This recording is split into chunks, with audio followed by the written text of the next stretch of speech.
Oh, yeah.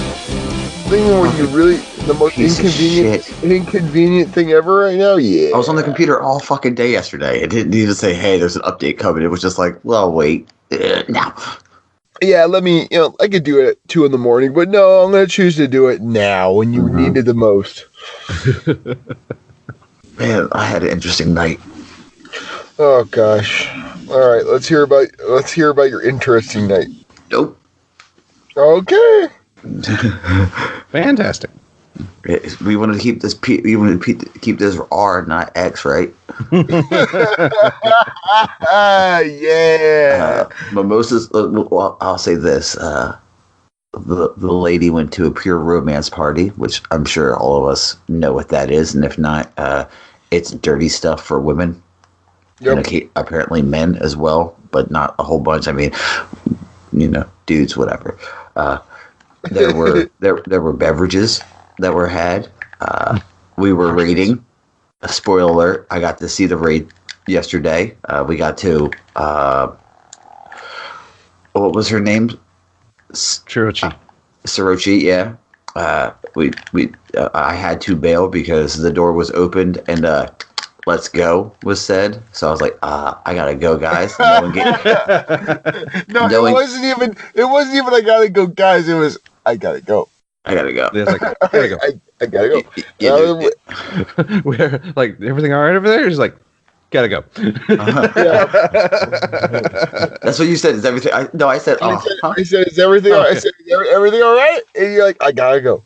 And I was like, all right. I understand. I preambled it. Everybody did know. It wasn't like I bailed, just suddenly. I did say, okay, the missus is back and the story was had. But, oh man, that is, I need fluids. Oh man, I don't fucking know. It's too early in the morning for this shit. You had a kid. Not like you don't know. Well, I have I'm like Goku. Right? You're like Goku. I'm like Goku. He doesn't know what that is. Yeah, he got 2 kids and doesn't know what a kiss is.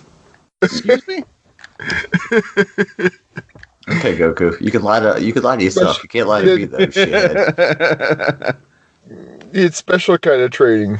But that was funny the last night when I was like, "Hey guys, I hate to do this, but I gotta bail." And Des was like, "You okay, buddy? Everything good over there?" And I was like,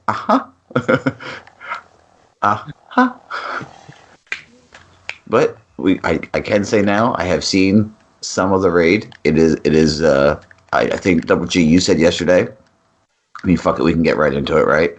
Yeah. You said yesterday you think it's the most visually stunning. Yeah. Next to the only one that I found more visually appealing was probably King's Fall. And it's King's Fall just because I'm a big Hive lore kind of guy, so like a lot of it had a lot of significance. Mm-hmm. I mean, it wasn't like anything was crazy in King's Fall. Like honestly, a lot of it you're going through but like the sheer aspect how big it is. But yes, the new Last Wish is it feels like you're going into like a I don't know, like a Final Fantasy game or something. Like it is really like you're up in the clouds kind of thing. You're just it is just a visually beautiful raid. I mean, what were your impressions on it? What were you thinking when you first saw like after we get after like first encounter, because you got first encounter where you're like in the dark cave, but on the way to second encounter is where you see a lot of the the pretty stuff. Yeah, I mean, we've all seen the Dreaming City, so it wasn't like the set piece was any different. But I got to see a lot more of it, which was the cool part, I think. It's visually, I would say stunning. I can see why you would like King's Fall, but you do also like the Hive lore architecture type of situation. It's pretty. It's a pretty raid. I mean, yeah, and. It's definitely it's unforgiving. I can tell you that much. Oh yeah, the thing is, we kept playing and we got all the way to Riven. We got all the way to Riven, and it was honestly, I don't think I think we could have easily got you there. Now that I think about it, it really wasn't that bad. Like Devs is doing a real good job of kind of guiding us around, and it's a good thing that me and Aaron both kind of somewhat. I never know what I'm doing, but I somewhat knew what I was doing there, and honestly, it was pretty pain free. It was a lot of fun. I would raid with every single one of those guys, even Legend. I would raid with this again. No, but no, they were all super really. Honestly, I hadn't raided in like a month. Like I was talking to Aaron about because we've been on this comp kick. We haven't really been playing too much else, but yeah, I would. That was fun. It was a hell of a lot of fun. Now I just got to get in a Scourge. See, Scourge is the one that I think would be good for you, man, because Scourge is short and sweet, and apparently you can knock it out in like an hour. Yeah, very Crota. Okay, so it's like Crota with Discord.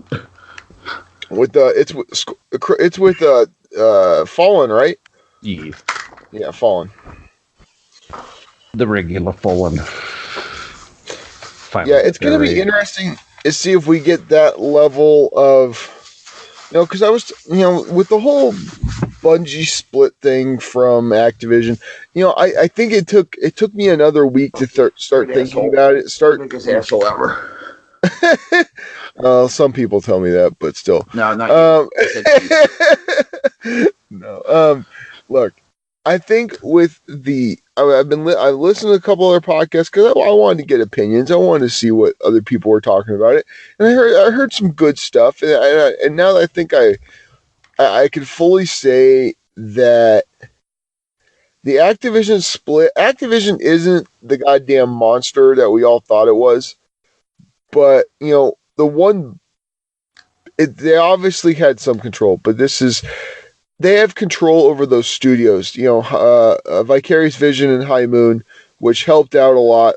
Is it Vicarious or High Moon that helped out with Last Wish?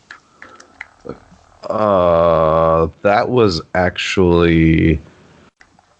I think that was primarily Bungie, but no, that was High Moon. High Moon. Okay, there we go. High Moon helped with like the Dreaming City Forsaken. and stuff. Yeah. Okay, so those are obviously Activision contracts. Those are guys that are under their control. If the quality of the next raid isn't up to what Last Wish was, I'll have a better understanding of what Bungie is capable of. Like, honestly, this next content release where it's they create everything, they're doing everything, I'm very interested to see.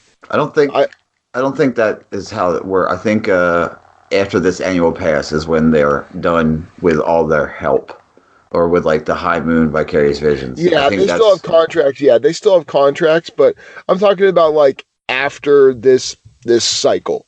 Yeah, well, actually, when I predict, or I'm not saying I have, but yeah, when I actually made my prediction on longer dev cycles, it actually escaped my mind that they would possibly be losing the extra help that they've been having from High Moon and Vicarious. So if I had realized that at the time, oh yeah, we're definitely going to probably be seeing some longer dev cycles, unless Bungie has a mass hiring. Yeah, and the other thing, Bungie is a studio now; they can do whatever they want. Like our friend Slapshot Scott says, they have no house; they kneel before no kill. Like they do whatever the hell they want. You know what I mean? And so I think they're gonna they're gonna have to bring on help, contract another smaller studio to help. I think if they're gonna want to keep up with this level of quality, I guess you could say, I think it's just going to be really difficult to match what they have now and not feel like it was a downgrade. So I like you said, it's going to take more time for sure.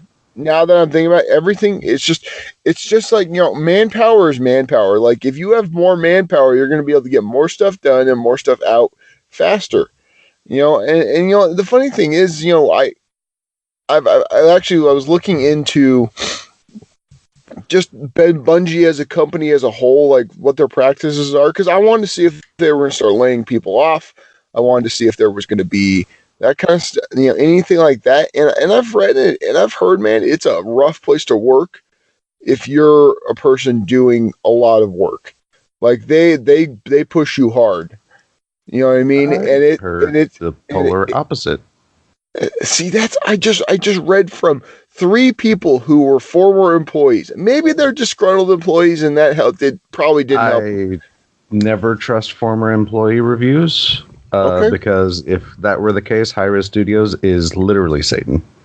But no, actually, because at least to give a good idea of how they operate from a great episode to listen to is the most recent St. 14 Project podcast episode where they had one of the senior artists, Roderick Weiss, I believe.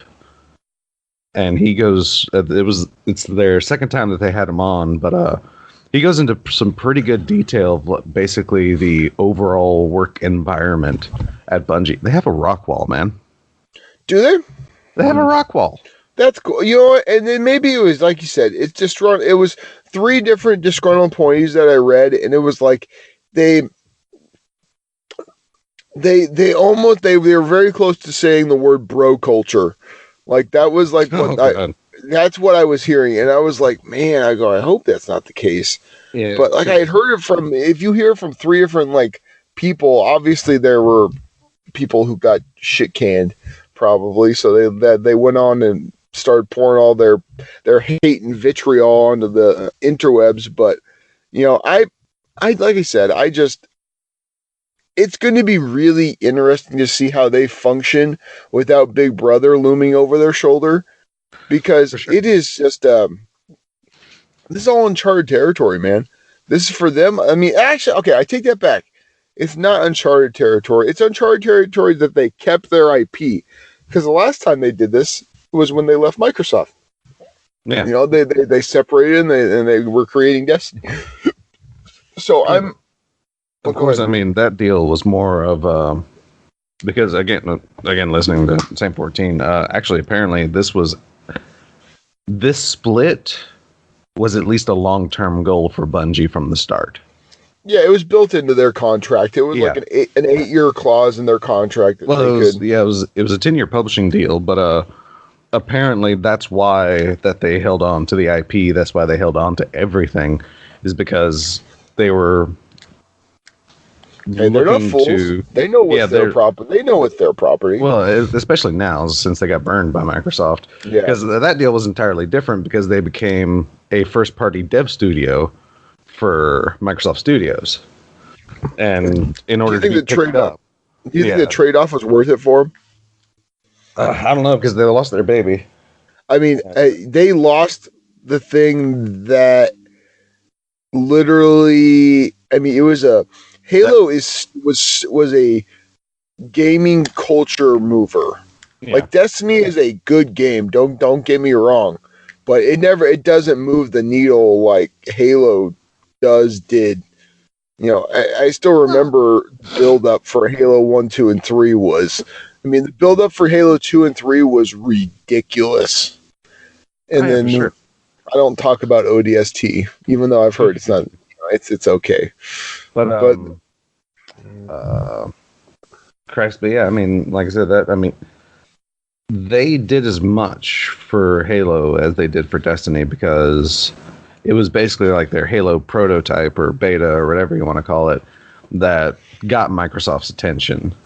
Halo was basically a fleshed out idea. Microsoft came in and it's like, okay, we're going to contract you in. You're going to be a first party studio. And we're going to let you make this game and like this series as you wish to do. But then again, of course, they're like, yeah, but the IP is ours. Yeah. And then the funny thing, they're Microsoft, and they can throw their dick around. That's the way it is. But the funny thing is that I'm sure. Okay, so obviously there was stuff in like Halo 3 that was already pointing towards Destiny. There was like a poster. I still remember it to this day. It was in like New Mombasa, and there was like a poster on like a wall that said Destiny in it. Showed a ship going up to like the track. It was you didn't know what the fuck it was, but it was obviously a Traveler. But the thing is, do you think that they are working on something else right now? Like something else? Like, I know that they got that thing from like the mobile game thing. I hope they're not making a mobile game. I really hope they're not making a mobile game. But unless it's, I just no. I mean, if they're making a mobile game, that's going to be a great way for some short or long term like revenue too. Because I mean, mobile game is basically pure profit. It's an awful market of like pay scams and such for the most part. So I mean, it's going to be a good revenue stream, but yeah, at the same time, it's the Amway Global of gaming. But I think I know we got off on this whole rabble, but I've been really thinking about the fact that do you think that they're just as passionate right now with making this game as they have been when they first started off? Yes. Probably more so now. More, yeah. I would say more now.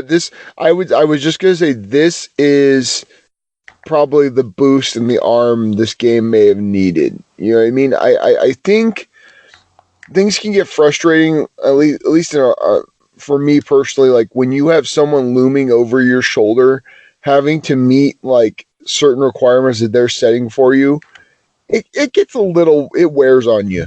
But whereas when you're your own boss, you have no one to blame but yourself. You know what I mean? Like, so I think there's gonna be a little more accountability with it. So I'm like I said, this whole tangent, brought to you by the fact that I have like got 3 hours of sleep and I'm going to go on.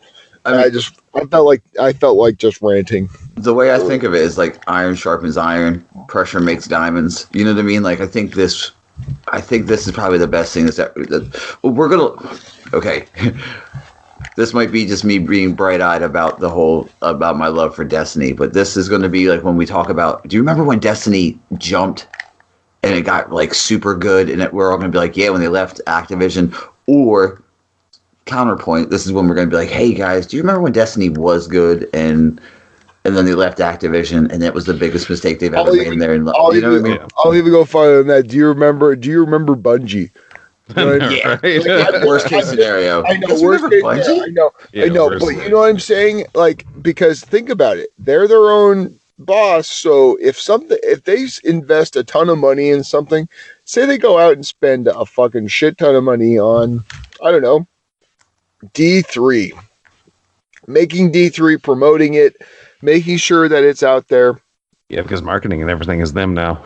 Yes, that's what I'm saying. Yeah, I mean, like every cool live action commercial where you get the dogs running in slow motion and Led Zeppelin playing, like that was Activision. That was Activision. So, in my eyes, I see this, like you said, doing one of two things. This is either going to be they're in prove it mode where they're like the person who just got let go of their contract and now they got a new contract with someone else and they want to prove how wrong the other person was. Well, they want to prove how right they were to leave and go out on their own. They don't want to look like put up or shut up is what it is. This is I think people failed to see the levity and the gravity of this situation. I mean, the gravity of the situation, man, is it's massive. It is a massive time in this game. And like I said, it just hit me like yesterday. I was driving home from work and I was like, fuck, man. I was like, if they are on such a thin line that they could go, if they go either way, this could spiral into something completely new. Oh, yeah. It is very interesting, but like I said, to move on from this lovely point, which I'm sure we'll talk about many, many a time over the coming weeks and months.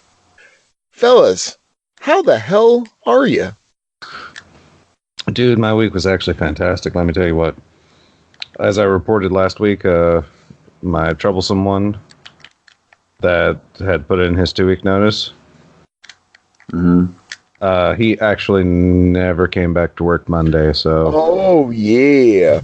we had 2 new people to train, and even though we were behind and short a little bit, and like training you guys, it was still fantastic. Oh, that's why I'm very happy. It's always good when the guy who gives you shit doesn't come back, and you're like, oh, he's not coming back? Fuck yes. See, that's the thing, because Thursday he actually bolted out early. Because me and him actually, we finished our routes, and he just straight left, and no one else had routes done. So we had like 5 more trucks to load, and he just was gone. And it's like, freaking douche. So yeah, we actually basically pretty much banded together, told our manager, and was like, yeah, he's not coming back. Like, meanwhile, Des was like, play Led Zeppelin, motherfucker! Whole lot of love! Wow! Well, what about you, Buster, my friend? What how's your week been going, my brother? It's been going, man. Just another day. I feel you on that. Days. I mean, I almost had an incident this past week, but you know, we're all right. That's good. Yeah. Somebody decided they wanted to tattle, I guess would be the best way to put it. I was going to use a different term, but someone, you know, tried to get the old Buster Knuckle in trouble, and I was like, yeah, that's not gonna work. I'm just gonna let you know that right now. I'm too bulletproof, bud. But the problem is I hold grudges. As you both well know, I hold grudges. And I told the kid, I was like, listen, dude, you're fucking with the wrong one. I'm the fucking Lizard King. And he was just like, he just looked at me. I'm like, you picked a fight with the devil. You picked a fight with the devil. I'm going to make your life miserable. And I made, the whole week, I made his life absolutely just the worst. Anything I could do short of getting in trouble, I did just to fuck with him. Just the most relentlessly dickish things I could have done, I did. I felt great about it because, listen, snitches get stitches. We all know that. We all know that. We all agree with that. Yeah. Okay. And if you try to get me to lose my fucking job, I'm going to take offense to it. And I took offense to it. Dude. Man. Well, I mean, my week was been fucking boring compared to that because guess what? It was shitting rain all week here. It shat rain for 3.5 days. Now, just to let you know, when it rains at a golf course, that means people don't play golf. Mm-hmm. And which means that yours truly doesn't work. So I was able to, it was actually kind of a weird way. I took a vacation day on Thursday. So it was like I had Tuesday afternoon off and then Wednesday and Thursday off. So it's like and you would think that means I'd be playing a ridiculous amount of video games. And I'm playing a little bit more, but dude, we've been just Aaron has been on this cleaning the house fucking binge. Mm-hmm. Oh my God. It's so hard to clean up after a 2-year-old and a 4-year-old. Oh, my 7-year-old, he's really good. When he comes over to the house, he doesn't make any messes. My 2-year-old and 4-year-old, dude, okay, this is literally parenting. You sit there and you try to do all these nice things for your kids. You know what I mean? You try to do all these nice things and you try to make them happy and you try to, give them, I'm the dad that always likes to sneak up little treats and stuff. I'll grab them fruit snacks when they're hungry and I'll bring them in the car. I'll always do that kind of stuff. Well, my 2-year-old, normally really good about eating. He's a healthy eater. He eats all his food really quickly. So we're getting in the car, which we just got, we got back a week ago. With all detailed, car's perfect. Everything's great. I mean, detailed. They went full detail because they know they fucked up, but that's another story. I give him one of those little chewy granola chocolate chip bar things. You know what I'm talking about? Mm-hmm. They are delicious. Oh, dude, the Costco ones, folks. If you can go to Costco, they are the best damn thing. Plus, they're 100 calories. One bar, 100 calories, really good. Just to let you know. I'm still very miserable on my diet. I'm literally eating a protein bar right now, and it's terrible. But regardless, down 8 pounds though. Down 8 pounds. All right. To further my story, so like I said, so he's sitting there in his car seat, and I hand it to him, and he's fine. He takes a bite of it. Everything's good. I shit you not. No more than 45 seconds later, it has turned into, it looks like someone took a shit on his face. Yeah. Like literally, and his hands are, you know, like how they just like look at you and they're like, I've made a mistake. And his hands are covered in like chewed up granola and chocolate. So it looks like someone just took a turd all over his hands. Like legitly, like that's what, he's like about to start touching the car. And I'm like, no, like I literally, dude, it's just, God, I'm having flash. I'm like literally, I'm like staring off into the distance right now. Man. But no, it's just been a clean fest. We're like on this whole, we're getting spring cleaning done early, I guess maybe because we're losing weight. The wife wants to just change our entire way of life, but whatever. But yeah, so I mean, that and the diet is kicking my ass. Like I'm going through it, but I'm going through it kicking and screaming. Like I am not happy right now. I can't drink any soda. I can't drink pretty much anything sugary. I'm going through it. I'm not happy about it, but I'm going through it. I'm going through the shit. Like, you know, like in Shawshank Redemption where he's crawling through the shit pipe at the end. Mm-hmm. Like that's what I feel like I'm doing right now. Like I'm just crawling through the shit pipe right now. I ain't gonna like it, but guess what? If you stop, you're gonna hate yourself. So you just gotta keep going. Like I said, it's been an interesting week. We're learning what recipes of terrible food are slightly less terrible.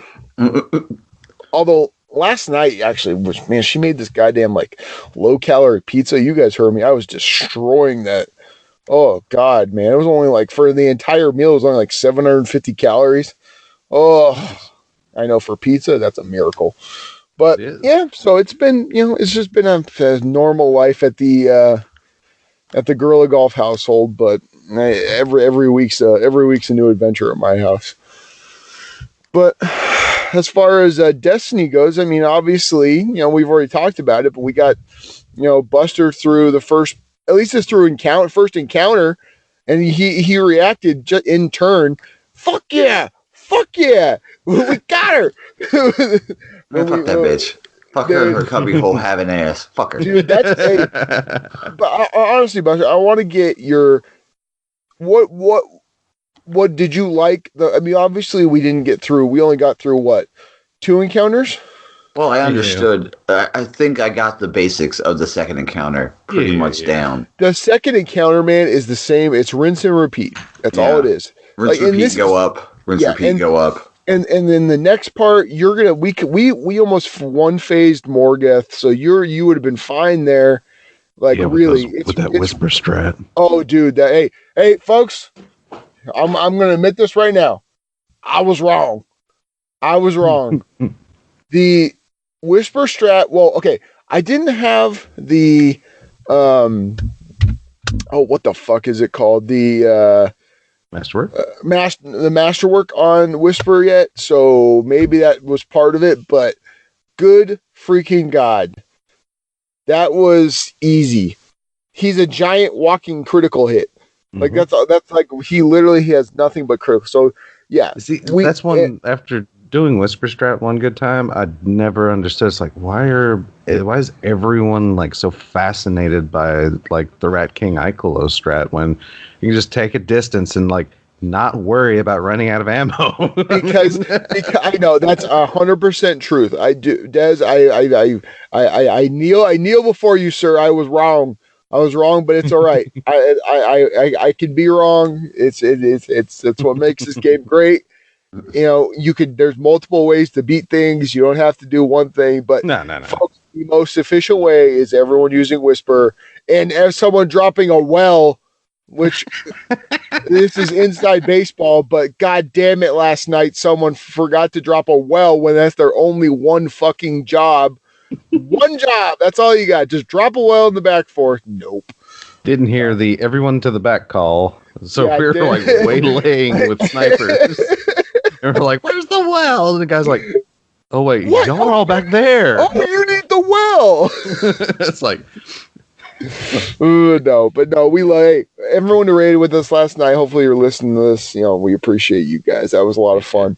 Honestly, Friday nights, I that may start turning into like a raid night for me, because I miss raiding. I miss that I was talking about it last night. I just miss having a fun group to raid with all the time.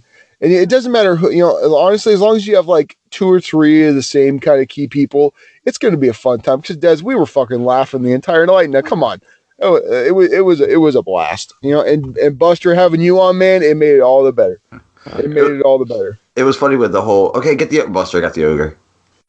Yeah, that was But I was waiting, because I would just hear like a fucking Titan, like just hammers going everywhere, and I would just wait for it. That was either my job or Buster's job. It was either I was going to shoot him with a goddamn sleeper in the face, or Buster was going to throw a hammer at his face. But so it was fun, man. And the great thing about raids is that they are such an expansive thing that they just create they're very memorable times. Like, you know what I mean? Like, I'm always going to remember, there's a lot of raid stuff that I'm always going to remember that I can't even remember what I did in Destiny last week, but I can tell you what happened. Like the first time we beat Crota, where we had to do the whole, this kid refused to do the strat where he refused not to do the strat where you pull the plug, where you make Crota sit down. Like, he refused. I'll always remember. And it pissed me off so much, because we got all the way to Crota, and this kid's like, I refuse. And this is late at night. This is like 2 a.m. So there was no way we were going to find someone that quick on LFG. I will come to your house and I will kill you. I will pistol whip your whole fucking family. Dude, do you understand what I'm saying to you? It pissed me off so much, man. Oh, it pissed me off. But it is what it is. But like I said, I'm always going to remember that. I'm also going to remember, I mean, like I said, there's so many memories that are built, especially within raids, because guess what? Crucible, for the most part, like, I remember, like, if I do a big play, like, then I'll probably remember it for a week, but then I'll forget about it. Whereas with a raid, like, if you like clutch something, or if you're like, there's a big moment and you do it, or you beat it for the first time, like, you will remember that. You will remember that, and that's the big thing about this game. That's what separates it from Call of Duty. That's what separates it from Overwatch and all these other games, is that it builds these priceless moments. I know it sounds cheesy, but it really is. Like, these moments are the things you're going to think back on years from now. Like, when you're thinking, I still think about going and playing shoddy snipes in Halo, you know what I mean? Like, doing fun stuff like that. In the final scene in Halo, when you're driving a warthog across the thing while everything's exploding, like, I remember that, and I'll always remember that. And I'm always going to remember watching, like Buster said last night, I'm always going to remember goddamn freaking Oryx popping up and just being massive in front of me. Just, 200 foot tall creature. Yeah, the last stand. Yeah, I am going to remember that. I'm going to remember Riven, the end of Riven. Like, I'm not going to spoil anything because I want my boy here to go through it, but I'm going to remember that. So, it's like I said, I just... It was awesome also hearing the reaction of the new guys.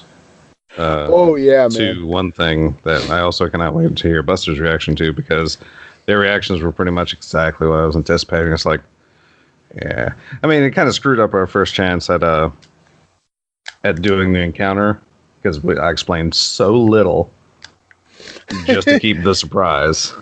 Yeah. But it was worth it. It was worth it, man. It's kind of like it was kind of like Oryx's last stand, because you always, like, if carrying new people, like 9 times out of 10, I was always with groups that, like, if there was a couple new people, nobody would explain the final clap, and you see all the new people like, oh, what do we do? What's going on? What's happening? Oh my god, what's happening? On the clap, it's like, That's such worse. That wipe was so worth it. All right, let's do it again. Yeah, exactly. No, so like I said, this is obviously like a whole tangent on this now. This is tangent week, but it's just fun, man. And I was really happy to get all three of us into a raid, because that hadn't happened yet. So I was really happy about that. You know me, I was hustling trying to get all you assholes in there. Someone was playing Paladins. I mean, meanwhile, I was on since like 12 o'clock. I know. Buster had been on the entire like for 12 hours straight. My goal was to try to get the Furiosas before we started. Alas, it did not happen. But I did get the MK44 stand size. Actually, Aaron we got back-to-back exotics. Yeah. Which is nice to see exotics fall. I mean, and actually, yeah, even in the Morgeth encounter, we ended up getting 2 people that got exotics from that encounter. Also, yeah. So it was a pretty exotic heavy run. Also, having Drifter in my head was dope. Oh yeah, yeah, that was clutch on Dev's part making that happen. That requires a lot of patience. Yeah, to do that freaking wish wall. The mumbling that was going on while Dez was doing the wish wall was legendary, because it was literally like, oh, God damn it, I don't have the patience for the wall. Because I was thinking about it's like, okay, we could do the wish to get these guys an extra key. We could do a wish for like an emblem. We could do this wish. And I'm putting in Drifter voice wish. I'm like, oh my God, this is so tedious. You know what? I'm inputting this wish and I'm running to first encounter because screw these guys. I'm not putting in any more wishes. I didn't. Oh, that's the only wish I wanted. If every time we do that, I have Drifter, I'm okay with that because it's so funny. Hey man, I'm in your head. Oh man, what are you doing? You making wishes? You making wishes, baby? Oh, you can't do that. Be careful what you. All right, I'm here. Let's see what happens. Hey, man, this is really nice. I like what you did with the place. You're in my head. Yeah, I still like what you did with the. What? The fail-safe one is probably. Yeah, it's also legendary. Fail-safe is honestly just as good as Drifter. Yeah. And I wholeheartedly mean that, because it is like she says some pretty funny stuff. She says some pretty funny, like when the wish happens and stuff like that. Yeah, it's fun. It's fun. But so that's been our week in Destiny. What do we want to get into, fellas? We got a lot on the table today. We can briefly run over TWAB because it's a little meaty, but not super, super meaty.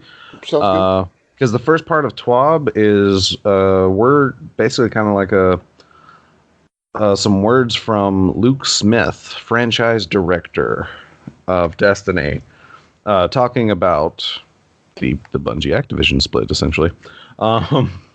And basically how the fact that, first off, they do talk about the fact that apparently the season of the Redacted is going to be Vicarious Visions' Destiny Swan Song. That is apparently the last thing that they're going to be helping with, for sure. And like I said, in the St. 14 Project podcast, Project Weiss mentioned the fact that they are contracted, and hopefully they might be capable of contracting them again for future things, but none of that is certain whatsoever. So yeah, right now, High Moon and Vicarious, after this annual pass, isn't going to be helping. But basically, he talks about also the short term and the fact that they're still working on annual pass stuff. They, such as the fact that they have learned from Black Armory, so they're going to be dialing in. What does he say? Yeah, it says we want to find the line between new content that many players can play and aspirational content for players to progress toward.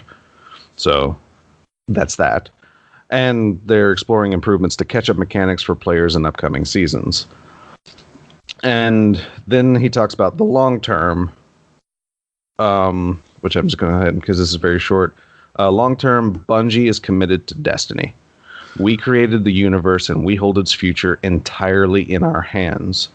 The vast majority of the team is hard at work envisioning future experiences, enemies, and way to play the Guardian you've been building since 2014.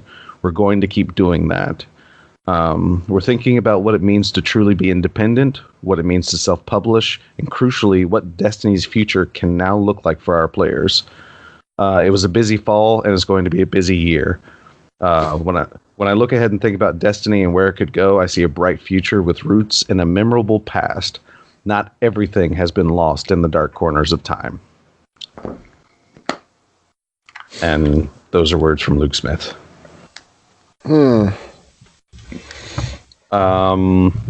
After that is another aspect of update 2.1.4, which I believe is slated to come in like 10-ish days. Yeah. They talked about the change to super abilities last TWAB. This TWAB, they're letting us know they're also tweaking some weapon and weapon types. Such as buffing underutilized weapon archetypes, adjusting hot button weapons in PvP. Okay, so let's talk about that. Yeah. What do you guys think is going to be the if you could have two archetypes that give a big boost? What are you looking at? What do you think gets a big boost? What would you want to get a big boost? I've already read it, so yeah. They tell us what's happening, and I'm. Oh, do they tell? I haven't read the TWAB. You guys are my TWAB this week. Yeah. They one of those week. I am super happy, Bubba. Let's put it that way. Yeah, they are detailing some things that are coming. For weapon archetypes in general, auto rifles. They are increasing. Funny. Yeah, they're increasing the damage for rapid fire, adaptive, and high impact families. And they're basically doing that because auto rifle's effective range right now is, essentially like shotgun ranges. So they're buffing that damage to create more of a counter for like shotguns, essentially. Because they say special weapons, but the only special weapons operating in that effective range is going to be shotguns or fusion rifles. So for scout rifles, they're increasing the damage in PvP for lightweight and rapid fire families. So that's like, it's Mida and the full auto. That's like that's the oh man, I'm Frostmire. There's an energy one, the energy full auto Scorpion. Yeah. Scorpion, Frostmire's Hex, Sandwasp, I think it's actually blue, or is that no? Sandwasp is an auto rifle. Yeah, Sandwasp. Yeah. But yeah, and there are as well as an increase to all scout rifles in PvE. So yeah, they're buffing that in PvP, and they're giving all scout rifles a buff in PvE, which is nice. Ooh. Maybe I can actually start using a scout rifle again with explosive payload. Right? In PvE, because right now I'm not, and it makes me sad. Sniper rifles, the rapid fire archetype will be able to kill in 2 body shots. Oh. Let's see. For exotic weapons, Legend of Acreus is getting a tweak. Because, what Legend of Acreus really needs is more damage and slight range increase. Oh. Well, did they nerf it into the ground? No, they haven't touched it. That's what I thought. It's like the first time they're touching it, and they're giving it more damage and more a bit more range. I heard on someone said it was like its death damage is like 8 meters, which is it's like super close. It's always been super close. No, but 8 meters is for a shotgun. That's really fucking far away. Oh wait, 8 meters? Actually, no. Maximum kill range for a shotgun is like 10 to 15. Well, I'm saying that's what it was when it first came out. And that's what I'm saying. Like around that era, like there have like the blue hand in hand has like almost a 15-meter kill range. Well, I wonder what's the kill range on a what the hell's it called, the slug firing definitely chaperone. Somewhere in like the 12 to 15 range, but yeah. Dude, I saw a guy on my team, a Blueberry on my team, doing like working as a surgeon with one of those things. Like I'm okay with it, but not like this guy was walking around like it was just like boop, boop. Like it was just like done all the time with that chaperone. But let's continue. So yeah, Telesto. We all know. Yeah, the bolts to kill will be a little more in line with this charge rate. I got hit by one. Okay, this is a quick little side note. So I'm on Endless Vale, and I'm on that long hallway, in the middle. I was on one end, and that motherfucker was on the other, and he was able to kill me with Telesto. Yeah, that's not correct. That should not happen. I'm sorry. I mean, it's still going to like have its range. It's just you're going to need to stick more stickies to a person in order to get 4, those. Correct? 4? Yeah, it's 4 right now. It should be 5. Just make it 5. I think it will be 5. Yeah, 5 is fine. I think that's not that just means you got to have a little bit closer shot. You can't just spray and play and whatever. And Telesto will have. They are tweaking its optics, its zoom rate, to be a little further out as well. Okay. To match fusion rifles with long range scopes. So that would be like what? What's a longer, like Aerontil or something like that? I know that's a pretty long range one right now. But yeah, it's still not going to be like an incredible zoom level, but they are like pushing that outwards. Trace rifles, they're increasing the minimum amount of ammo you could receive from special ammo boxes. Trace rifles had a pretty rough time, blah, blah, blah. So yeah, trace rifles in general are getting a buff to their ammo. But yeah, and they're reducing the strength of Wave Splitter in PvP. I was just going to say. Yeah. Because I started using Wave Splitter this week. I got it, and I started using it immediately. Oh, yeah, it's done. And holy shit. You want a shotgun counter? Just do that. Because it kills so fast. Yeah, the only downfall to Wave Splitter is the fact that you can tell when it's in a normal trace rifle damage range because the damage itself is RNG. Because it has 3 different levels, and I think it almost always, like, more often starts in stage 2 than anything. But if you get to start at like stage 3, it's over. Erin destroys with that thing, man. She absolutely destroys with that. Oof. So yeah, some things, some topics they're looking at for future potential adjustments include trace rifle damage in PvE, SMG adjustments, shotgun adjustments, and taking a holistic look at the way heavy slot options and how much of an impact it has on a loadout choice for PvE content. But yeah, and yeah, and the thing is with SMGs, this is the last thing I'll say is the SMGs. I feel like SMGs were put into this game to be an alternative to shotguns. But the problem is that right now they're operating in the same space as shotguns. Yeah. And I feel like in the beginning of in the beginning of D2, where the weapon slots were different, everything was different. I think it was a little bit easier to run an SMG and not worry about getting shotgun. That's why we had the Antiope, meta thing. Yeah. But dude, they need something. I think they need a big range boost because like we were just talking about, shotguns have a very long. Yeah, but at that time, I mean, they're also if you push out the range anymore, they're also like competing with auto rifles directly, and they're operating in the same. And what we're doing right now is literally a very microcosm of what they go through on a day-to-day basis. Exactly. Because what's going to happen is you're going to make something strong and something's going to fall. It's just it has to work that way. It's like economics. It's like anything else in the world. Something's not going to be as good.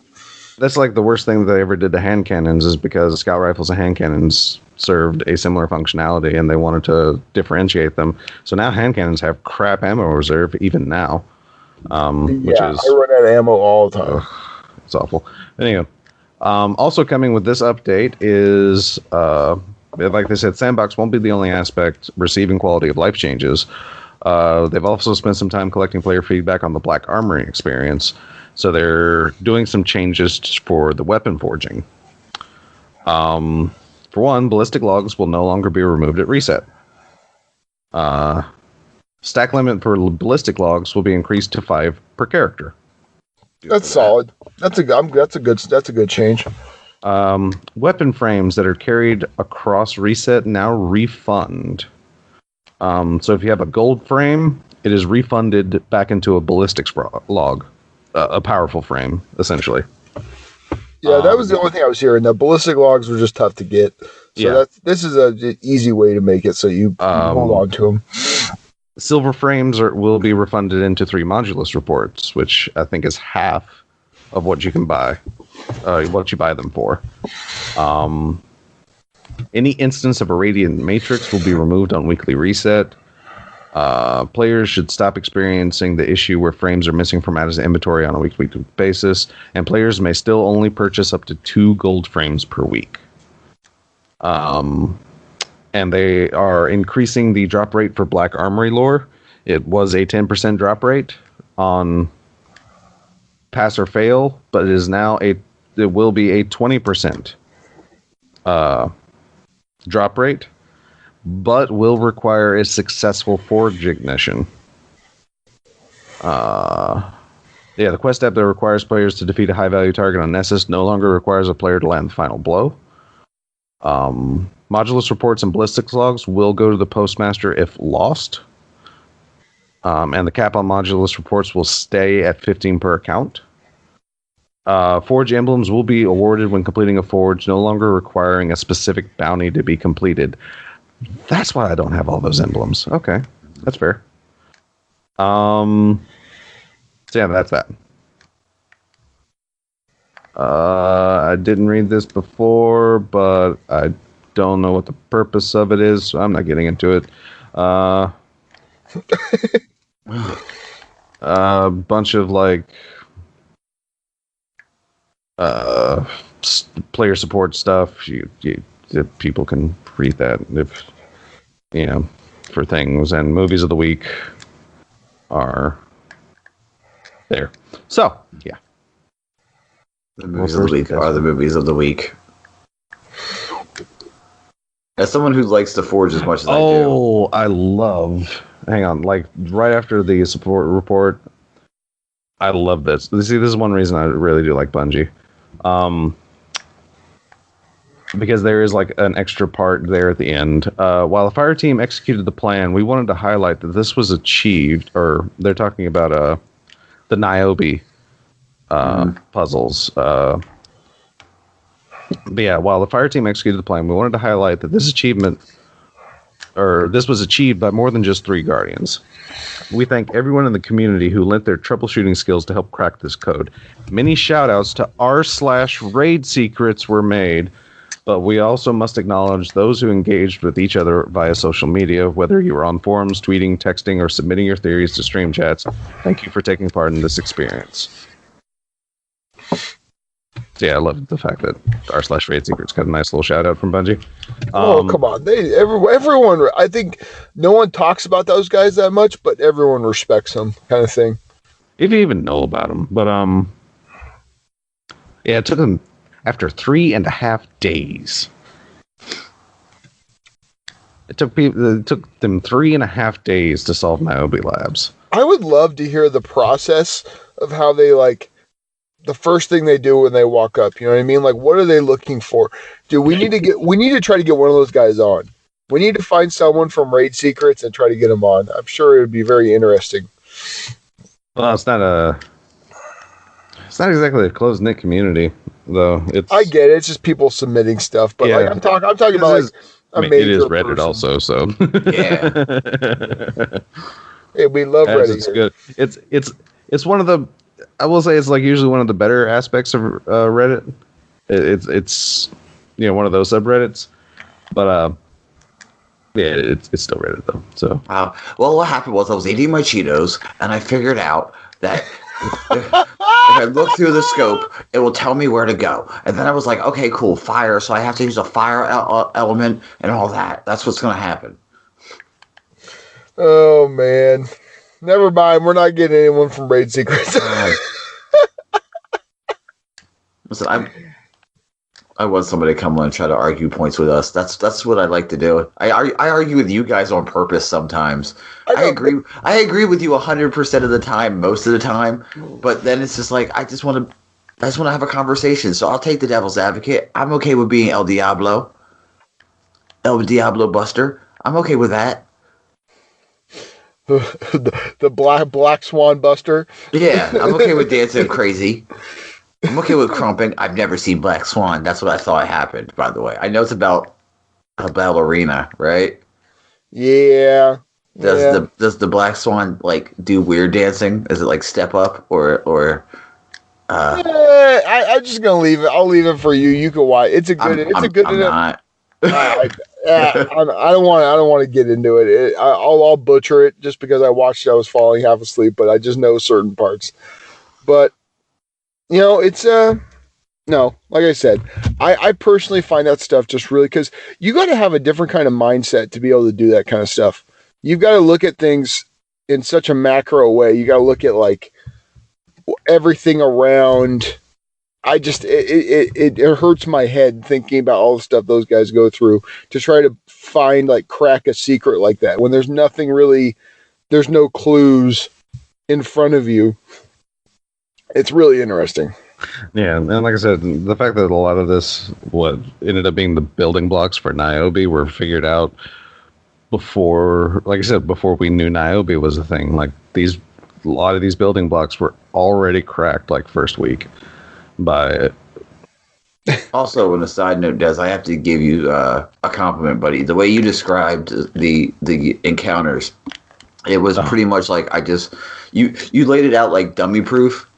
I mean, I figured out, like, just by looking at some of them, I'm like, okay, cool. All right, yeah, that has 3 parts. Okay, there's going to be something about that I have to do, and then you were just like, yeah, it's like Keep Away. Yeah. And then it was like, okay, yep, it's like Keep Away. Got it. Once I got it, As I've said before, I was like OG Sherpa for my original Destiny clan, which we were a clan of like 8 or 9 people, or maybe 10 people at most, and it was basically just a glorified, what we were was just a glorified rotating raid group. And when Vault released, I was diving into so much information. Well, because at the time I was unemployed, so I had the capability out of the group to dive into information and like stalk people's streams and seeing, all the strats I could see, and then.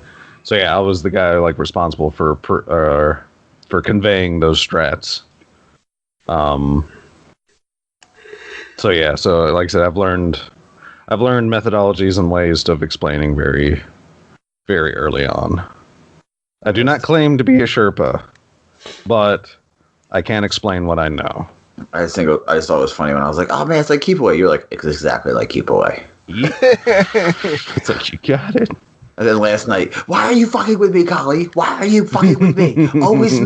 Always me, huh? Eat this hammer then. This is what you get. Buster, you can't hit her with a hammer. I don't care. I want her to know. And then Double G, Buster, get on your plate. I'm on the fucking plate. Oh yeah, you are. Sorry. And then the 2 guys, the other 2, who's Buster? Oh yeah, those guys. I felt bad for them. I felt bad for them in the beginning. It was funny, but no, like I said, no, that was fun. It was a very good job by Des getting 3 new people almost completely through. Was impressive, and with it was a decent amount of time too. It wasn't like we were on for 6 hours. Yeah, I mean, it's like I said last night. Last Wish is actually kind of a Sherpa friendly raid, considering the fact that a lot of your most important steps tend to be in like groups of 3. Like Shirochi crystals, 3 people. Puzzle needs 4 true, but it's easier to teach one person what to do than more than that. And then Vault, again, definitely like a 3 and 3 like split up. Yeah, so it's just, it seems to me that Last Wish, like, it's involved, it's somewhat mechanic heavy, really, but at the same time, it's split up in ways to actually make it, like, if half your raid team doesn't know what to do, you can still finish it somewhat, maybe not as fast as, you know, a full team that knows what they're doing, but for sure, but, you know, definitely a reasonable time. I think if it was in a situation where there was 5 people who knew what they were doing, just pulling me along, we would have gotten through it a lot. But since there was 3 of us, since it was a half, 50-50 split with people who knew and people who didn't, I think that was a lot of the problem. Like, if you didn't have to explain so deeply, it would have been like, a lot. Yeah, it's actually a raid that you can get through very quickly. If everyone knows what they're doing, you can kind of fly through, especially because it's a faster. Basically, it is a lot like King's Fall. Yeah. Because, like I said, if you know what you're doing, like, even though Kingfall was fairly mechanical heavy, once you got into the groove of what to do, I mean, it became basically the hardest encounter was totems. Yeah, essentially. Because totems is where that's where dreams went to die. I remember one group we spent like 2.5 hours at totems. Oh my God! See, like I remember that. I remember I just pulled it right now. Like, oh God, I just traumatized myself. But no, I mean, it was also good to have you and Aaron on the vault. I'm not going to go into any more of that, but no, that was Like I said, it's fun. It's fun, especially to get people's reaction. Like Buster, hearing your reaction after just the first encounter we finished, it was fun. You know what I mean? That's what it's all about. Whereas, like I said, you just don't get that. You don't get that with really anything else in this game. At least I don't. I mean, maybe like Shattered Throne when I did that, but that's all related to like a mini raid. But it's like I said, good times, very good times, and that's we were gonna have to do that a lot more than what we have been doing. Well, I'm down. I mean, the problem is me. No, it's you're the goddamn problems. Yeah, I am. But any chance you get, you say you sound the horn. I play the dragon flute. It doesn't make sense. Doesn't make sense. Plays a flute through a helmet. God, I need to retrack down that meme and I need to save it because that is the best thing ever. Plays a flute through a helmet with no mouth that sounds like a synthesizer. Does that work? No, but doesn't he? What is it? He plays a flute that sounds like something. It doesn't even sound like a flute. It sounds like something else. The Green Ranger that had a dagger that was a flute that sounded like a synthesizer that's trying to sound like a trumpet, and he blew into it with his helmet on. Also, why would Angel Grove keep rebuilding the pier? Why? How big is your budget? The first time a giant fucking robot dragon comes out of the water, I'm like, well, I'm moving. Angel Grove had they had a really good insurance policy. And, they were able to pretty much bankrupt an entire, insurance company to keep going. Did you picture their insurance company? So you got liability insurance for a giant monster? Am I reading that right? Yeah, you are. What? Why? Just trust me. Don't worry about it. We're Weird City. I mean, the odds of it happening are slim to none. Sure, I'll give you $7 billion insurance premium. We can, I'll pay that out. I mean, insurance premiums on Power Rangers. That's a movie title. That's an episode title. If I haven't heard insurance premiums on, what's the odds? What's the odds that a giant monster will come out of the water and crush your entire fucking? Oh, it happened again, didn't it? Yesterday. Yeah. Who's this crazy bitch that throws it. Also, Rita Repulsa has a fucking cannon for an arm. She threw that goddamn staff from the moon, okay? Number one, that's through the emptiness of space. She kept terminal velocity through space. Let's just break that down. I thought a lot about this, okay? Trust me. I thought about it too. I thought about it too. It was very good accuracy too. Yeah, 100%. Like, you know what I mean? Like, the Earth technically is spinning, and she has to time it. I mean, that's some next level NASA kind of shit right there. Also, the moon is revolving around the Earth. Yeah, exactly. So it's like spinning and revolving, and yeah. So good luck. Okay, so you guys want to get into some revolutionary ideas? Sure. All right. I'm not going to start with my question first. I'm actually going to start with some of the faux stuff first. All right.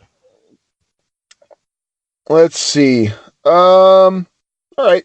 So I know that we were both using Nova Warp last night, Des. What are your thoughts on the nerf for the good old Nova Warp? Hello? I think Des passed out. No, I didn't. I'm alive. I'm here. I was like, God damn it, not again! I know, right? So, yeah, no, my pop-up wasn't there, and I didn't realize I was still on mute.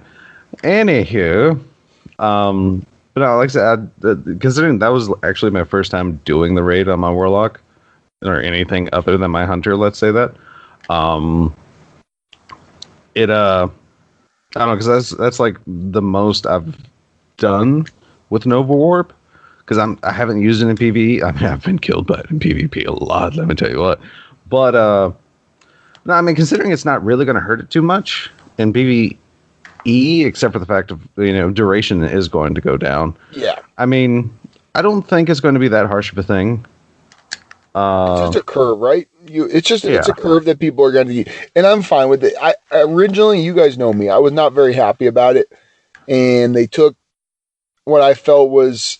Like, look, Titans have multiple classes that can be good in PvP right now.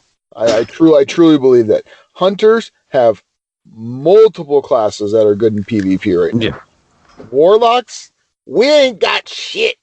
Like, we don't have shit. And I'm not trying to just, play this little, violin, poor us. But we had Nova Warp, and that's it.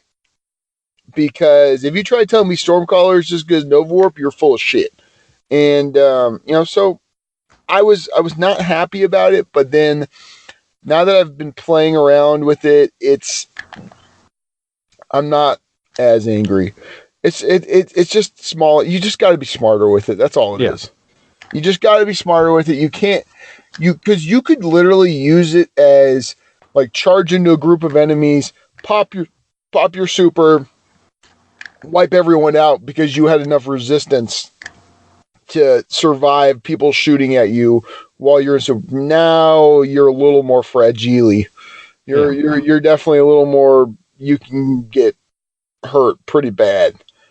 So, that's... See, one of the things from last night that I had a lot of problems with is, I'll openly admit it, I surprised myself about...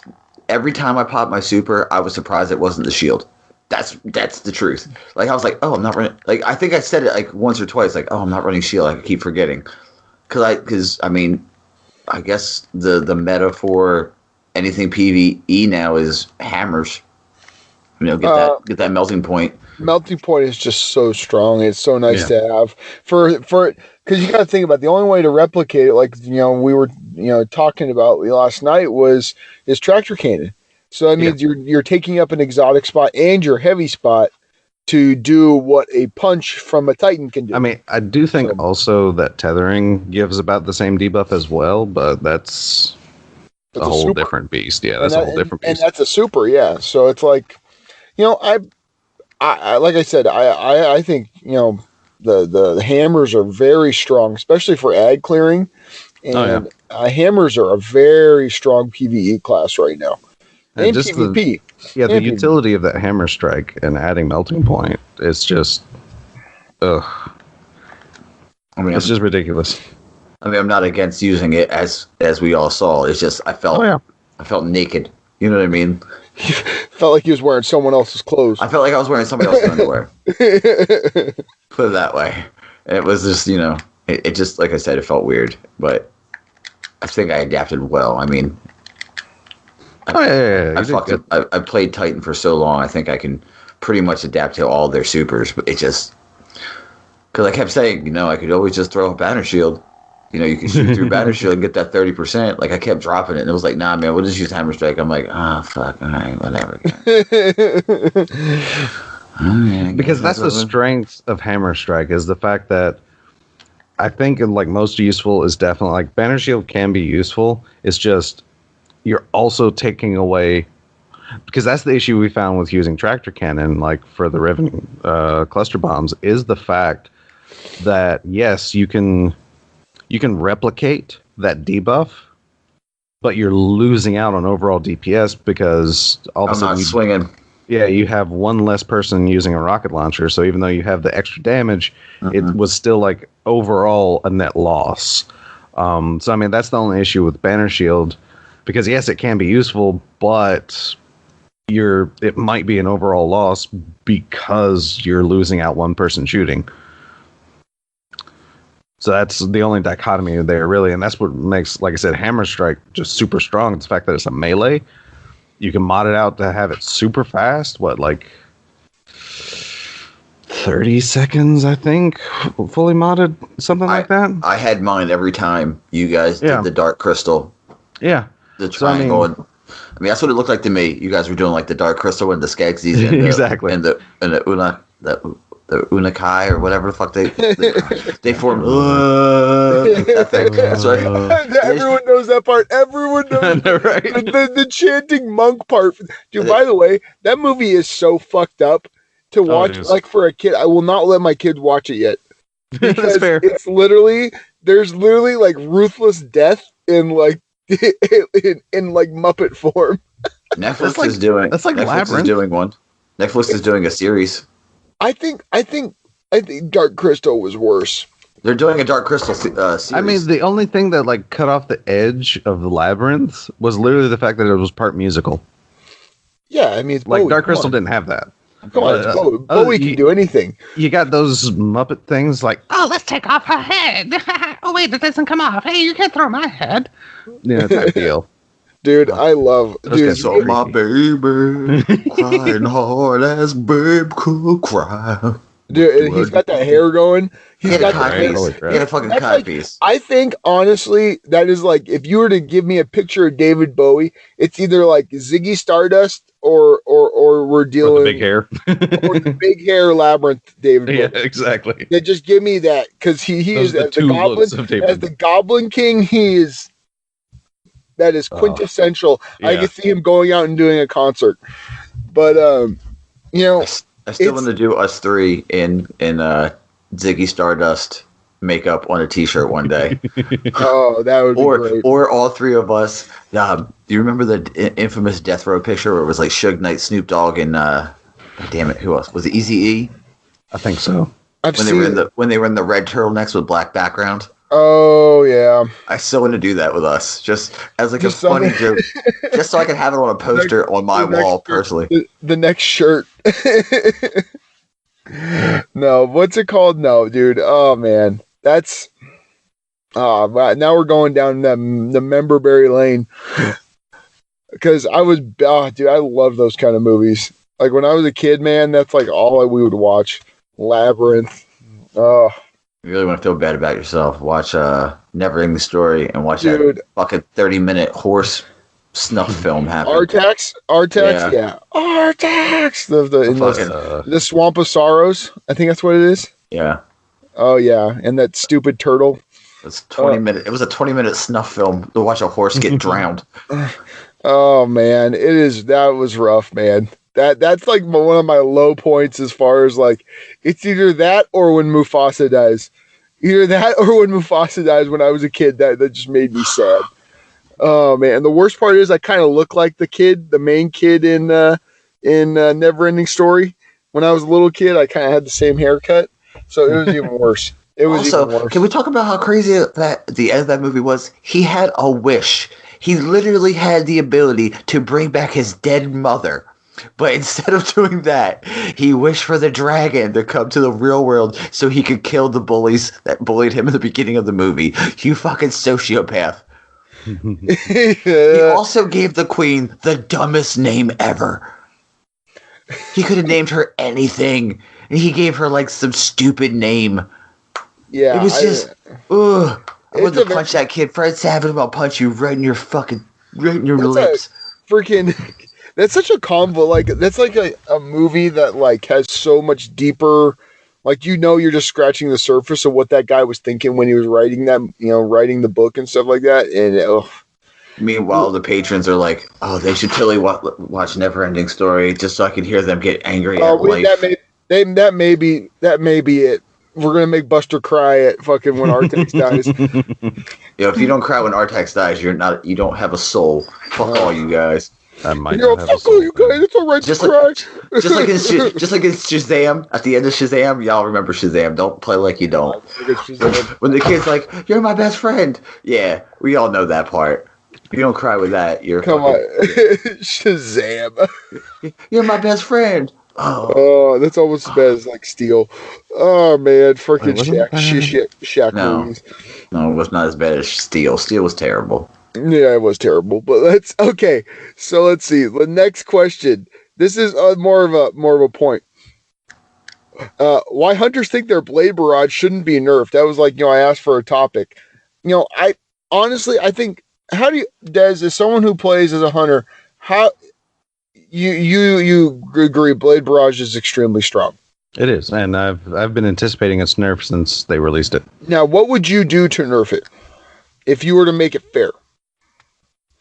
Aren't they doing stuff to it? Aren't they? They are. They're like they're toning down its damage, and they're making the explosions deal the most damage out of it. Which I think that part of it is probably the most fair thing they could probably do. It's the fact that, a lot of people can die just from the freaking knives touching you, and it's a little ridiculous in PvP. But then again, I also get a lot more because they're adding the fact that it can hurt you, which gives it some kind of risk reward. But at the same time, I only do that in PvE. I'll pop it like 2 inches from a boss's face sometimes, just to make sure I get as many knives to hit as possible, because Galanor. And you disappear. Yeah, but I don't know what I could think of, to be honest, to make it fair, other than these changes that they're bringing in. It's definitely not as harsh as I was almost anticipating, because it is super strong. And like I said, a lot of hunters may have been like defensively, no, it doesn't need a nerf. It doesn't. It's fine. It's fine. I've been saying since day one, it's like, this thing's getting nerfed. Yeah, you said it as soon as you started using it. I remember that you telling us that it is just too good. And my thing is, make it more. This is the only thing I was thinking about. Make it more, not such a wide net when you throw it. You know what I mean? Because you're like when you throw it, you've got like the pie chart in front of you. You got like a triangle in front of you of damage, and whatever's in that pie chart is dead. You know what I mean? Make it a little bit more narrow, so where it's more specialized. It may actually help it because it can be a little more accurate with it.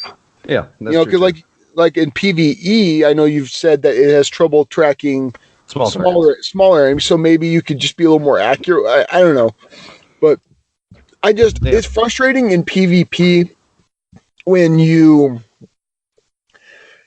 obviously get out of the way of it, but because you get like nicked in the foot, you're dead. Like it's a little like I that's something where I feel like it should be, like they said, explosion, main source of damage. That's where it really should be. So they'll hopefully get this right. I'm not too worried about it, but I think it definitely needed. I'm definitely going to be checking its how harsh the damage nerf is going to be, because I have an excellent like PvE target in mind once these changes happen, to where I can see how bad. Because again, I use like the same lost sector to get the Seeds of Light on Mars, which is the Ma'adin subterrane.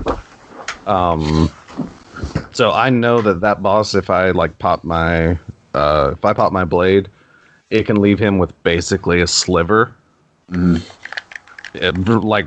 nothing else to him and just using my super, I can leave him with a sliver. So as soon as that patch goes live, I'm hopping into my dim subterranean and seeing how harsh that damage nerf is going to be. All right. I could. No, like I said, I think things are going to be a little bit evening out with it. Oh yeah. Our next question. This comes from Ghetto Fish. Says, what would a hardcore mode of Destiny PvP consist of? Iron Banner. I mean, a hardcore mode for me. When I think hardcore, I think no shields. Friendly fire. I think, friendly fire, no shields. Nerf super generation. I would honestly put it no abilities. I would make it no abilities. Like, you're drained from light. That's what I would do.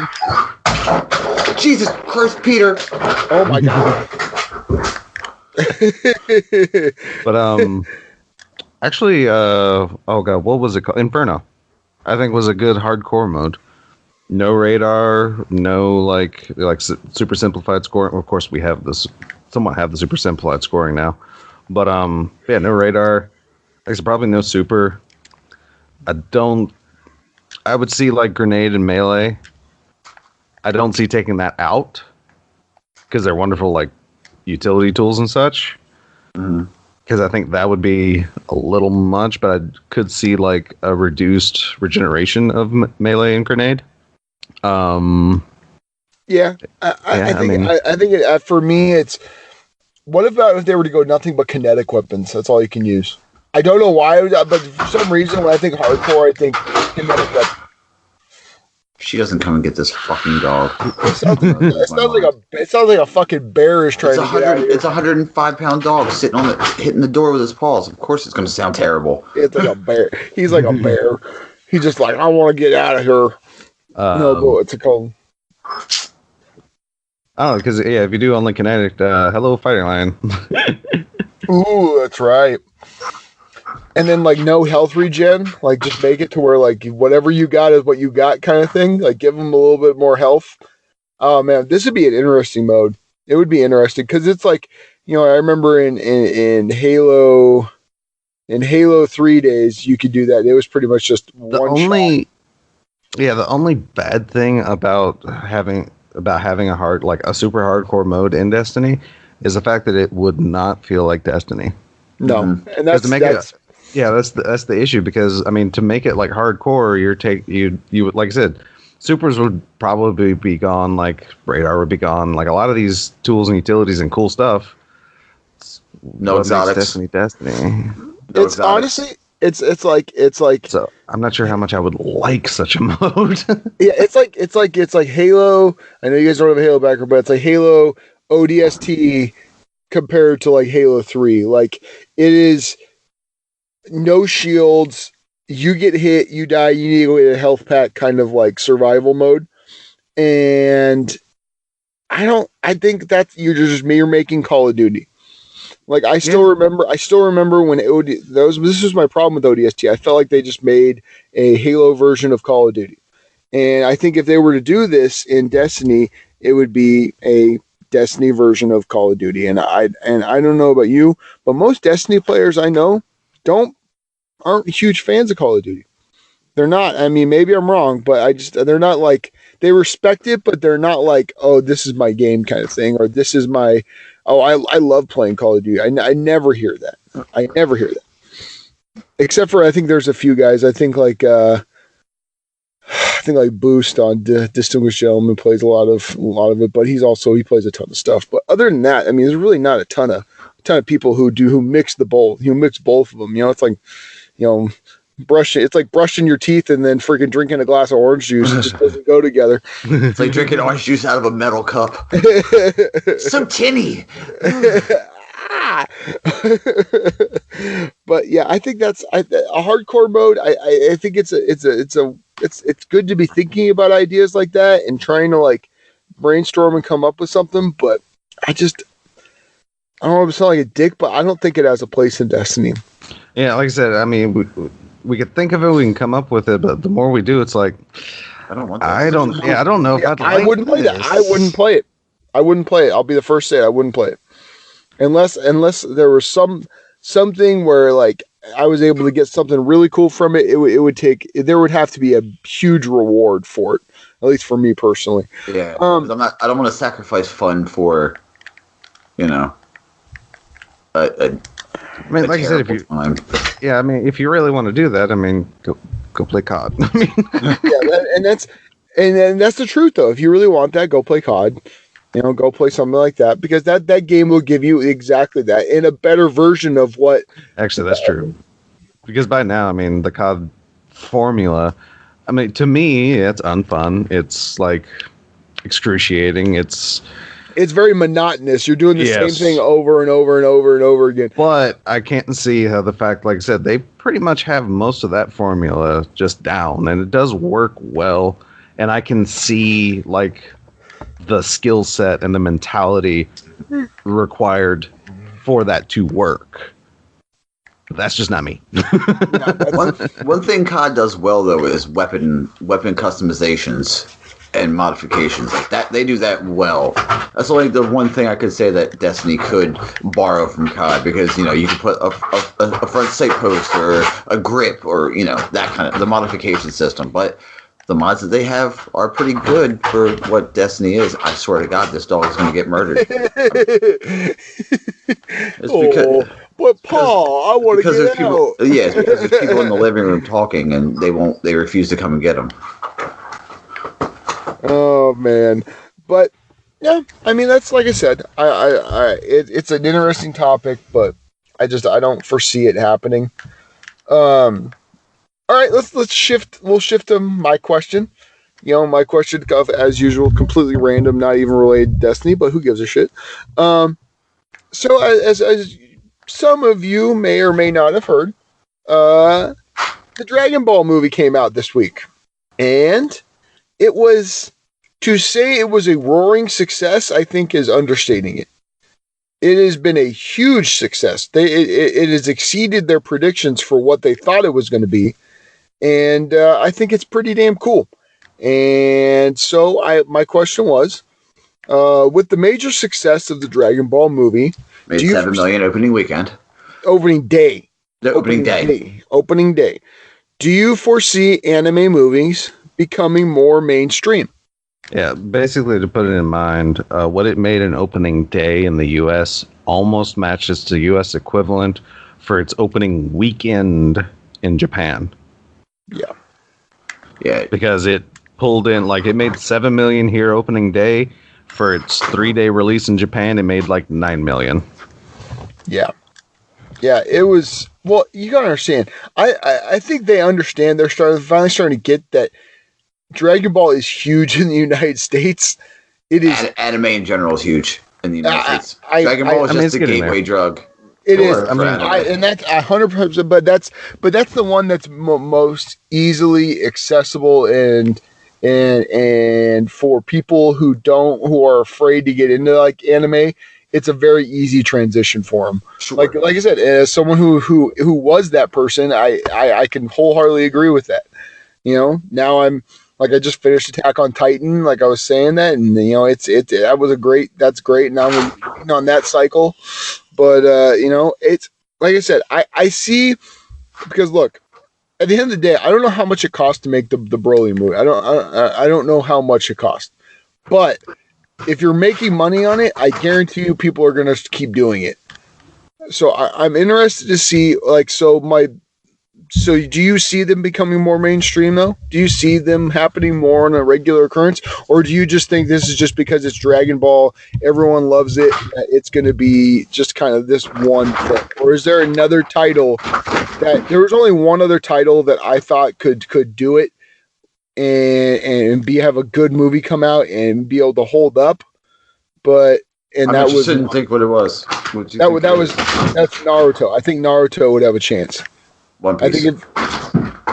Obviously One Piece is very big and huge and very popular. I for some reason I feel like Naruto because like I'm going off of American audiences. I think American audiences can identify a little bit easier. Because look, I mean, honestly, Naruto, Goku, similar kind of character as far as their personality and likability and everything else. So I think you could a Naruto movie. I don't think it would be as good because it's not quite as popular as Dragon Ball is.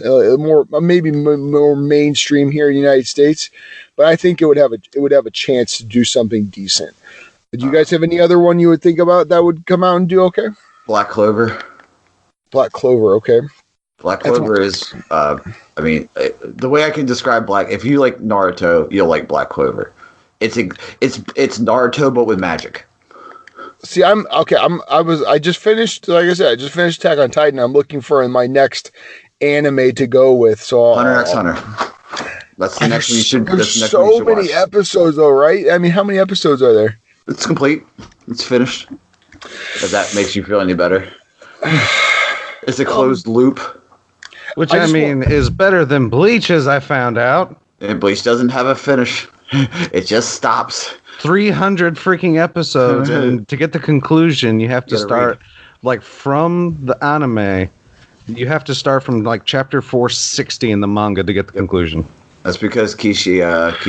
Better not ruin anything, you sons of bitches. That's because it's because Kubo got sick. I mean, it's fair, but also on a good note, if you're looking for a place to read shonen manga like that, Shonen Jump has an app now where you can digitally read all of their, the Viz Media translated stuff. The first 3 chapters of any series that I've seen is free, and the most recent 3 chapters are free. So actually, if you're just looking to stay caught up, it doesn't actually cost anything to use it.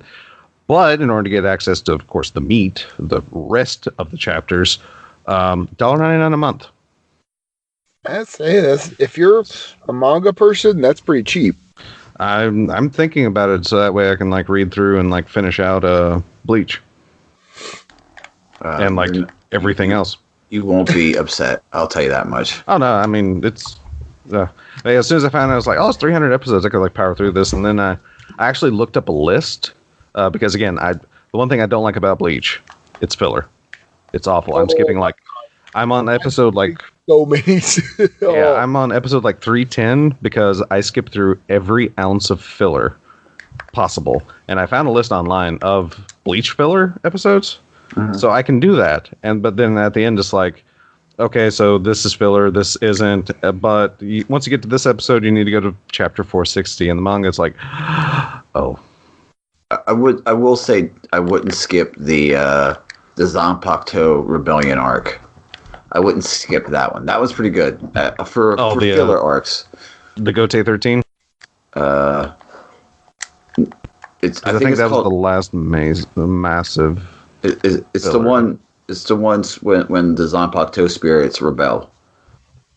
I don't know, but yeah, I'm skipping. Let's skip. Okay, we'll put this. Who's your favorite Bleach character, Des? So far, I don't really have a favorite character per se. Because I do like Ichigo, but he is such a personification of the shonen archetype. I mean, there's no almost direct correlation to Dragon Ball, sure, but it Bleach as a series follows the Dragon Ball shonen method to a T, to an absolute T. Main hero almost never wins a fight unscathed. Gets the holy crap kicked out of him every time, but here's a Deus Ex Machina new form. Deus Ex Machina, I have this technique to teach you to help you. It follows that methodology to a T. Okay, so here's the basics of the arc without spoiling it for you.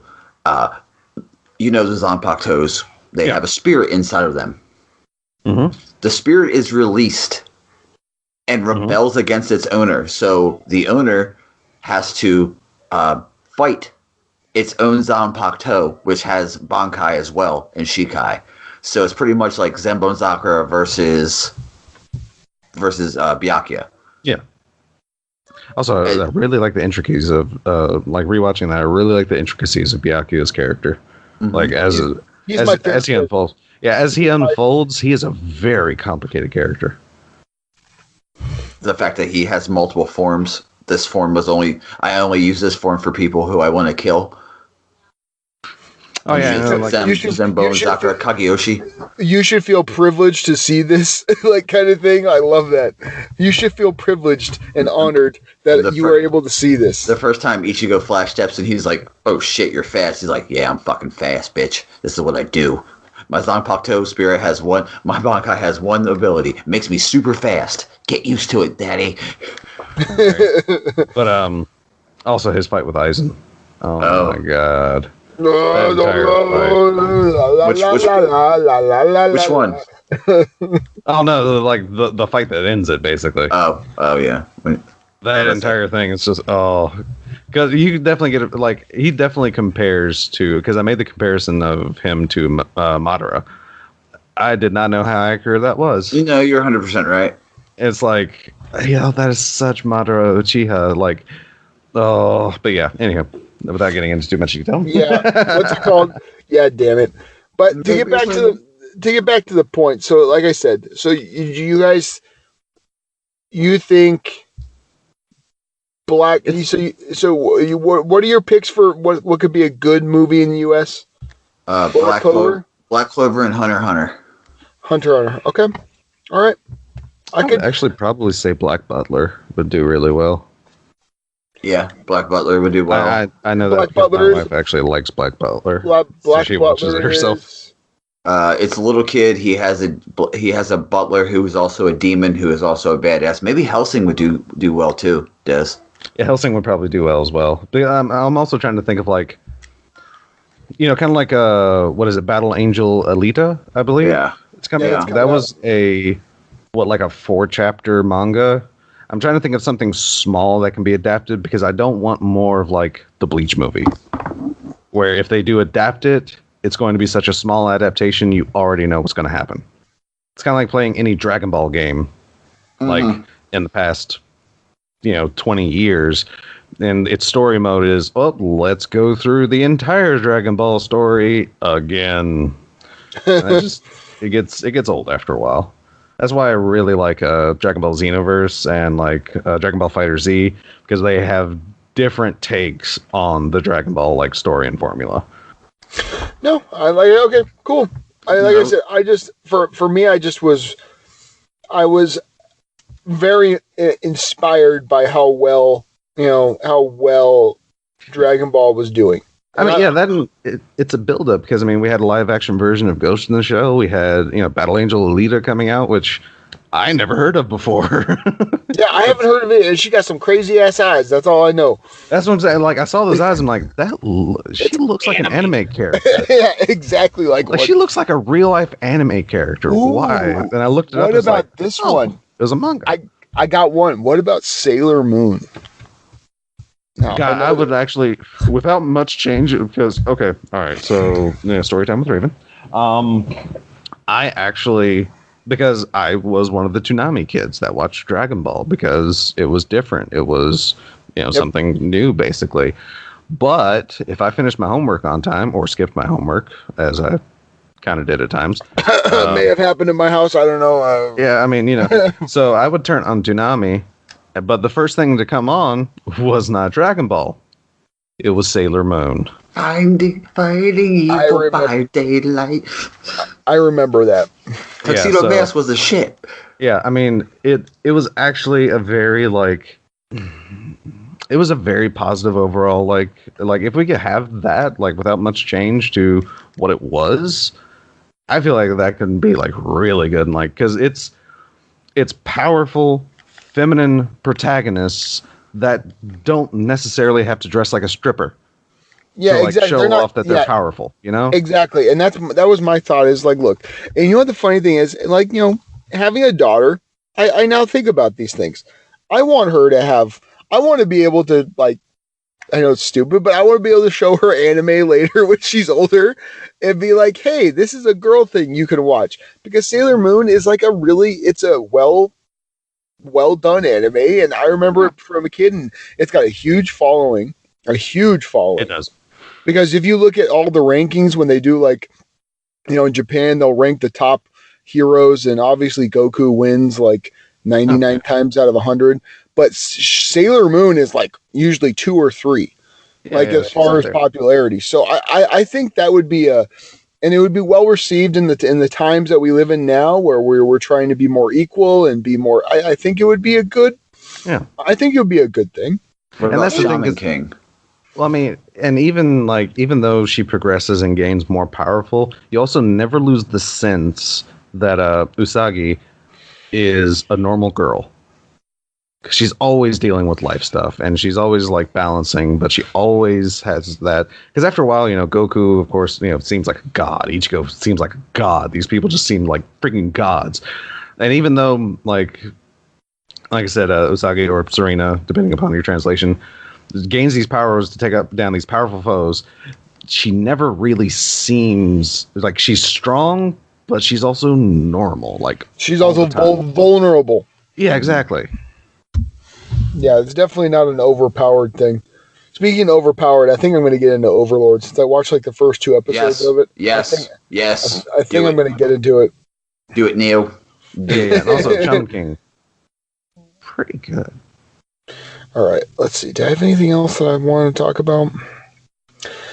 No, I think that's all I wanted to talk about. Now, fellas, I know I told you about this earlier, but I do have a hard out. Mm-hmm. Unfortunately, otherwise I would continue on this journey of today with you guys. But it's 100% understandable. You have to go to work. Yeah, work, pay bills, usually get fired. One of those things. But I'll say my goodbyes really quick and let you guys continue. Okay?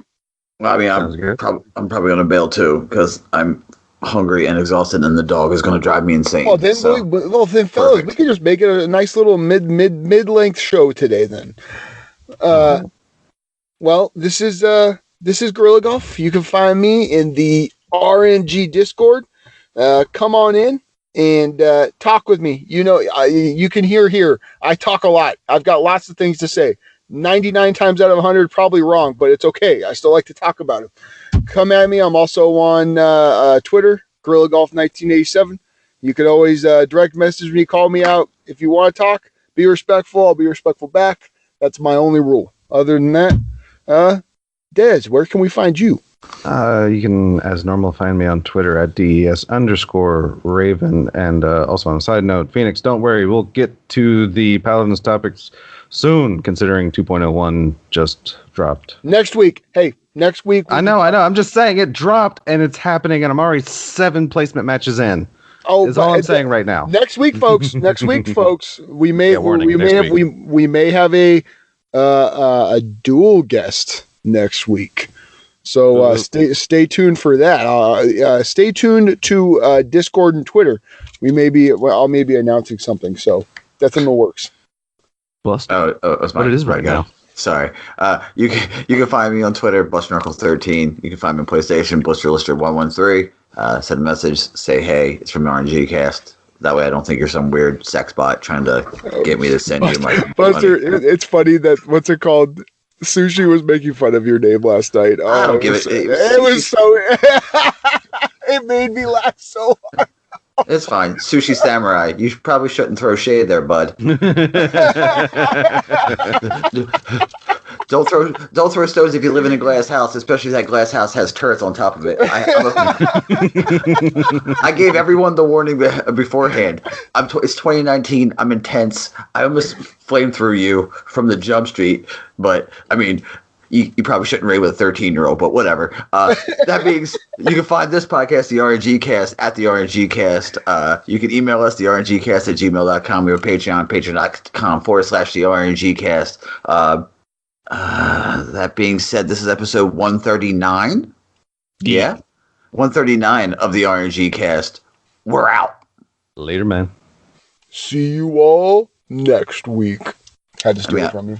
I might have a crazy shitty PSN, but I also have 139 episodes of a podcast. So well, you have 138. So Oh! Oh yeah, I have 138 because I lost a. Alright, you assholes, I'm getting out of here. All right. Alright. Bye, everybody. Love you guys.